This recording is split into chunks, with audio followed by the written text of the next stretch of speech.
Мадиевич деген жоқ екен, мына кісі тіркейді екен визаны. Сәлеметсіз бе? Здравствуйте. Аники, здравствуйте. Аники, здравствуйте. Здравствуйте. Сіз мемлекеттік қызметкерсіз. Мемлекеттік тілде амандасқыңыз да келмей ма? Фамилияңыз, аты жөніңіз кім болады? Аты жөніңіз? Қазақша айтыңызшы. Кешіріңіз. Қазақша айтыңызшы. Кешіріңіз. Ане, кешіріңізден басқа сөз білесіз бе?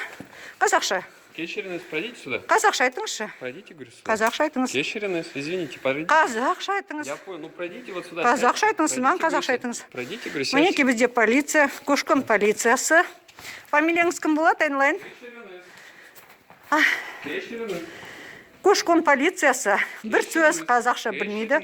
Маған қазақша қызмет көрсетпейді. Сонда қазақ тілдерді мұнда тіркемейді. Не тіркеуге жағдай жасамайды.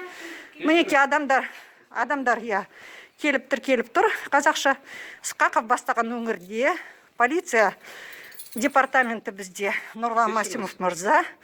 Енді қалай солай болып тұр, айналайын? Қазақша айтыңызшы. Қазақша айтыңыз. Немене көрсетіп тұрсыз? Қазақша айтыңызшы. Қазақша айтыңыз. Қазақша.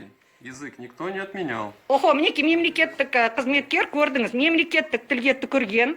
По Конституции Республики Казахстан никто русский язык не отменял деді.